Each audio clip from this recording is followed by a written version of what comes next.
Hello friends, good morning to all of you. आज हम लोग पढ़ने वाले हैं मौलिक अधिकारों को। सभी मौलिक अधिकारों को जानेंगे जो कि 12 से लेकर 36 तक का है, 35 तक का है। तो उन सभी अधिकारों को जानेंगे, ठीक है। वो भी ट्रिक से जानेंगे, आपको जल्दी से याद हो जाएगा। तो सबसे पहले है मौलिक अधिकार। मौलिक अधिकार यानी कि फंडामेंटल राइट्स। जो फंडामेंटल राइट्स हैं वो भाग 3 में है। भाग 3 में है, ये भी पूछा जाता है किस भाग में है।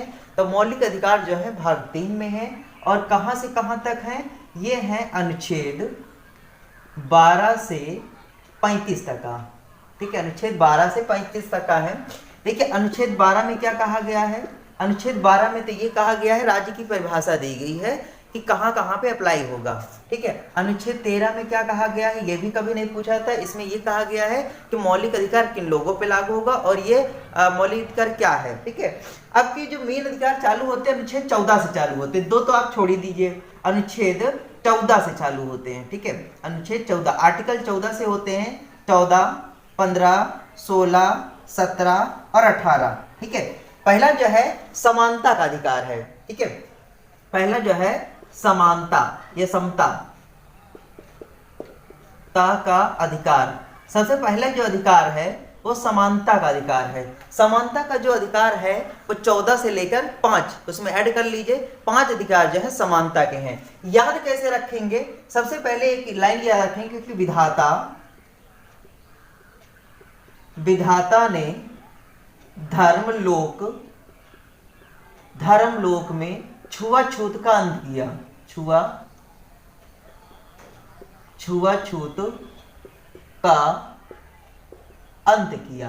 ये लाइन आपको याद रखनी पड़ेगी। विधाता कौन? विधाता तो ब्रह्मा जी को कहा जाता है। यानी कि ब्रह्मा जी ने जब सृष्टि का निर्माण किया, वहां पे एक देश था धर्मलोक, ठीक है। धर्मलोक मान लो एक बढ़िया सा देश था या गांव था या शहर था, जिसमें छुआछूत का अंत कर दिया गया, यानी कि वहां पर छुआछूत नहीं किया, ठीक है।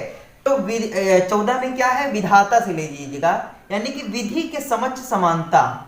विधि के समक्ष समानता यानी कि कानून के सामने सभी बराबर हैं। कोई भी पैसे वाला इंसान हो जाए, कोई भी गरीब इंसान हो जाए, कोई भी कैसा हो, लूला हो, लंगड़ा हो, सभी के लिए कानून एक समान है। यानी कि कानून अंधा है, कानून कुछ नहीं जानता है, ठीक है। वो सब पर जो है बराबर कृपा करता है। तो कानून यानी कि विधि का मतलब होता है कानून। विधि का मतलब होता है कानून, यानी कि कानून के सामने, समझ का होता सामने, तो कानून के सामने जो है सब कुछ बराबर है। कोई ना ऊंच न नीच, कोई ना धनी न निर्धन, कुछ नहीं होता है।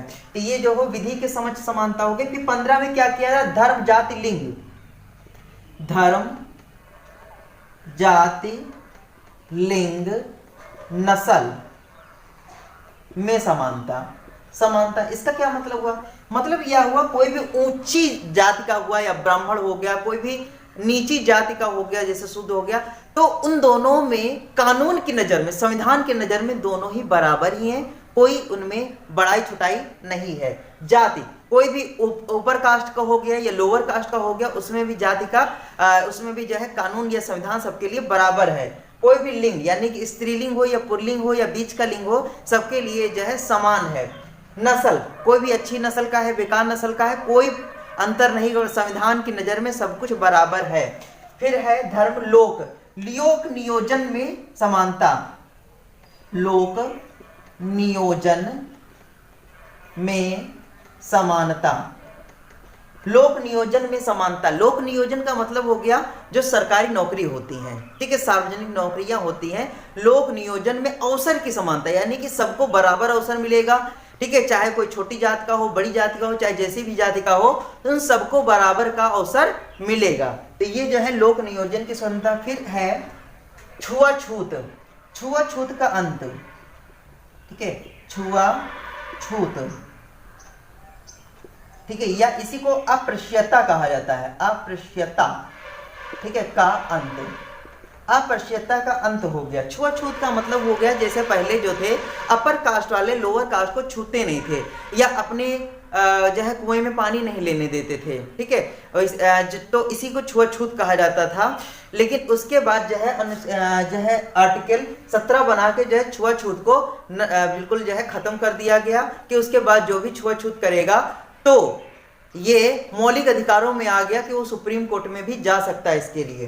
फिर जो है उपाधियों का अंत, अंत से समझिएगा उपाधियों का अंत, उपाधियों का अंत। उपाधियों का अंत का मतलब ये हो गया, यानी कि अगर कोई भारतीय है तो किसी दूसरे देश की कोई भी उपाधि नहीं धारण कर सकता है। अगर धारण करनी है तो पहले राष्ट्रपति से परमिशन लेनी पड़ेगी। उसके बाद जैसे भारत के नागरिक हैं, उनको अगर नोबेल पुरस्कार लेना है तो पहले जो है हमारा राष्ट्रपति अनुमति देगा, तभी जाके हम जो है ले सकते हैं, अन्यथा नहीं ले सकते हैं। तो ये आपके हो गए। अब उसके बाद स्वतंत्रता स्वतंत्रता का अधिकार, समानता का अधिकार हो गया। फिर दूसरे नंबर पे स्वतंत्रता का अधिकार, स्वतंत्रता का अधिकार है। स्वतंत्रता का अधिकार जो है 19 में है, 20 में है, 21 में है और 22 में है। 4 है, पहले 5 है फिर 4 है, याद रखिएगा। तो 19 कैसे है? एक देश है जहां पे 19 बोलने पे बड़ा पाप लगता है, ऐसा समझ लीजिएगा। 19 बोलो तो दोषी बनो, दोषी बनो और अपने देह की गिरफ्तारी दो, देह की गिरफ्तारी दो। यानी कि अगर तुमने उस देश में 19 बोला तो दोषी हो जाओगे, यानी कि वहां पे 19 बोलने में पाप लग जाता है। 19 बोलो तो दोषी बनो और अपने देह, यानी कि तुमको अपनी देह, अपने शरीर को गिरफ्तार कराना पड़ेगा। तो यहाँ पे 19 बोलो, 19 से स्टार्ट होता है बोलने की स्वतंत्रता, बोलने की स्वतंत्रता, यानी कि इसी के अंतर्गत है प्रेस की स्वतंत्रता, ठीक है। इसी में है प्रेस की स्वतंत्रता है, यानी कि इसी के अंतर्गत जो है कोई भी आदमी किसी को भी बोल सकता है। हम अपने जो है किसी को भी कुछ भी हम बोल सकते हैं, ठीक है। बस उसकी जो है आत्मा को क्षति ना पहुंचे, कुछ भी हम बोल सकते हैं। तो दोषी बनो, यानी कि दोष सी ठहराए जाने पर भी हमारे कुछ स्वतंत्रताएं होती हैं। दोषी ठहराए जाने पर भी स्वतंत्रता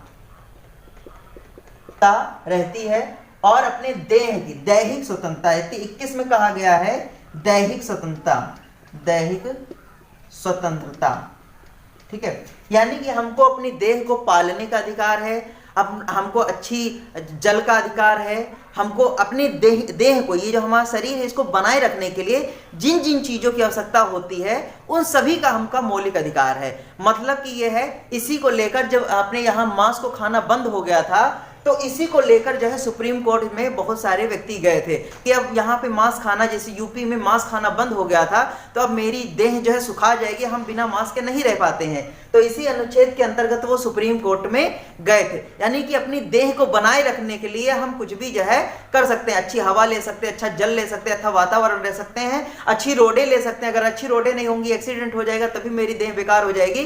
तो इसमें बहुत सारे बिंदु हैं, लेकिन हम लोग उन बिंदुओं को जानेंगे जब डीपली पढ़ेंगे, अभी तो केवल ऊपर ऊपर पढ़ रहे हैं। फिर 22 में है गिरफ्तार, यानी कि जब हम गिरफ्तार होते हैं उस समय हमारी क्या स्वतंत्रताएं हैं वो इसमें दिया गया है। यानी कि गिरफ्तार होते समय स्वतंत्रता,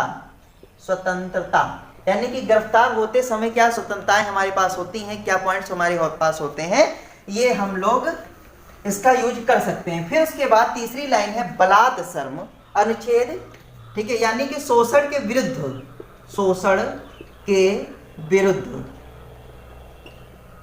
के विरुद्ध अधिकार, यानी कि शोषण कोई किसी का ना करे। यानी कि अनुच्छेद 23 हो गया और अनुच्छेद 24 हो गया, यही दो हैं। यानी कि पहले 5 थे, फिर 4 थे, अब 2 रह गए, ठीक है। पहला क्या है? बलात्सर्म और बालश्रम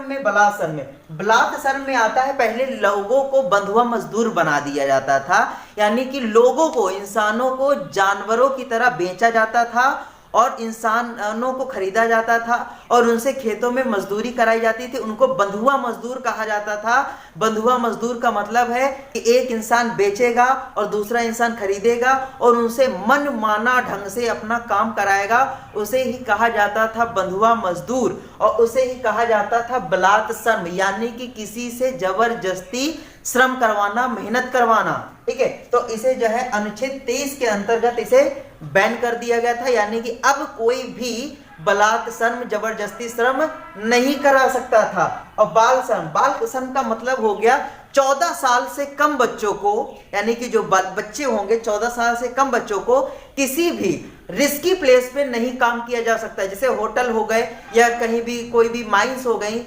या कहीं पर भी ऐसी जगह नहीं काम कराया जा सकता है जहां पे उनकी जान को खतरा हो या उनका जीवन या उनका भविष्य नष्ट हो रहा हो, उनसे काम नहीं कराया जा सकता, यानी कि बाल श्रम पर भी प्रतिबंध लगा दिया गया। तो 23 में याद रखिएगा बलात् श्रम और फिर बाल श्रम। फिर उसके बाद 24 हो गया। 25 में है धर्म की स्वतंत्रता।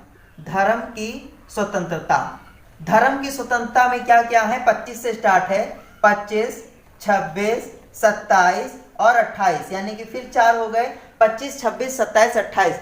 धर्म के मैनेजर, धर्म के मैनेजर, धर्म के मैनेजर कर नहीं देते, कर नहीं देते।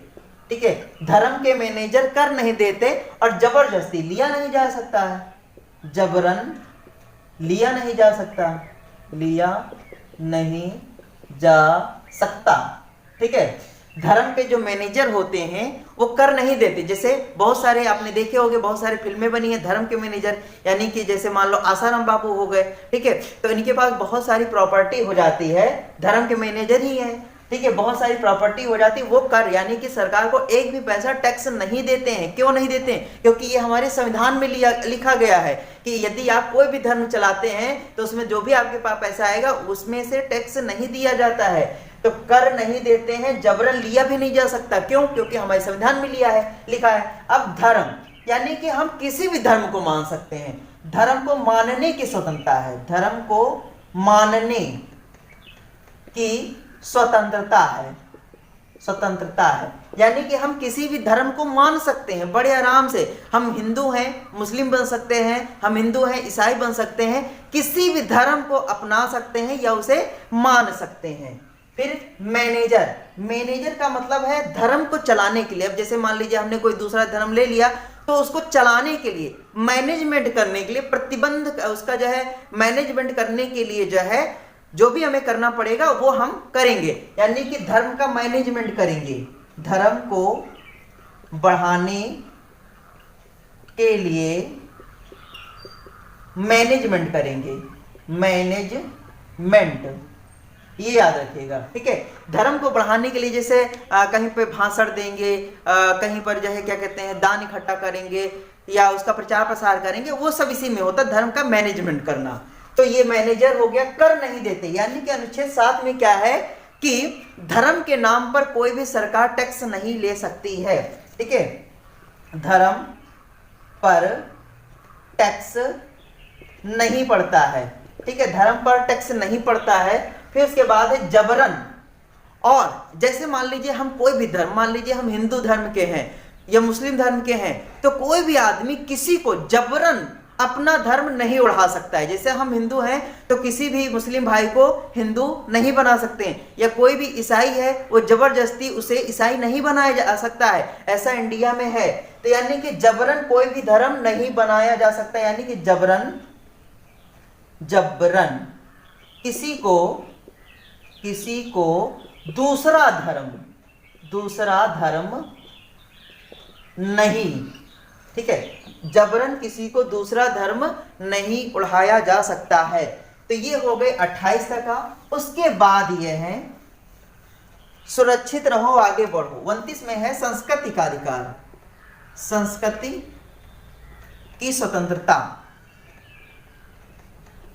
29 और 30, ठीक है, ये हो जाते हैं। इसकी लाइन है सुरक्षित रहो और आगे बढ़ो, सुरक्षित रखो और आगे बढ़ो, और आगे बढ़ो।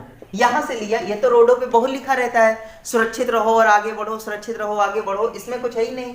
अब देखिए क्या है, संस्कृति की सुरक्षा स्वतंत्रता है, यानी कि कोई भी इंसान, चाहे वो जनजाति का इंसान हो, किसी जंगल में रह रहा हो, ठीक है, तो वो क्या कर सकता है, उनकी कोई अलग भाषा है, उनकी कोई अलग बोली है, उनका कोई अलग पहनावा है, उनका अलग खान पान है, उनके रीति रिवाज अलग है, उनकी पूरी संस्कृति, उनका पूरा कल्चर अलग है। तो क्या वो हम लोगों जैसा ही करेंगे? नहीं, वो अपनी संस्कृति को सुरक्षित रख सकते हैं। संस्कृति को सुरक्षित रखना, वही रखा है सुरक्षित रखना, यानी कि संस्कृति का मतलब हो गया कल्चर।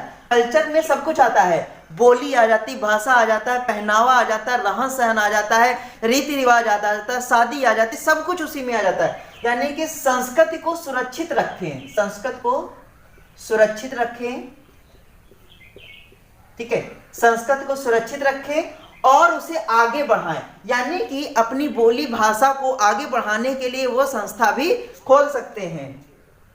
अपनी बोली भाषा को आगे बढ़ाने के लिए संस्था खोल सकते हैं। संस्था का मतलब स्कूल खोल सकते हैं, यानी कि जैसे उर्दू के, ठीक है, बहुत सारे ऐसे है मदरसा वगैरह है जहां उर्दू सिखाई जाती है, तो वो अपनी जो है बोली भाषा को आगे बढ़ा सकते हैं। फिर उसके बाद है कितना, 30 हो गया, 31 में थे संपत्ति का अधिकार, अब नहीं रहा, ठीक है, संपत्ति का अधिकार था, यानी कि कोई संपत्ति मेरी है तो मेरी है, लेकिन अब ये नहीं रहा, ये हमारा कानूनी अधिकार हो गया। यानी कि सारी संपत्ति अब सरकार की है, सरकार का जो मन कहेगा वो सरकार आपकी जमीन को कभी भी ले सकती है, उसके बदले में चाहे तो मुआवजा देगी, जितना चाहेगी मुआवजा देगी, नहीं चाहेगी तो नहीं देगी, जमीन चाहेगी जमीन दे देगी।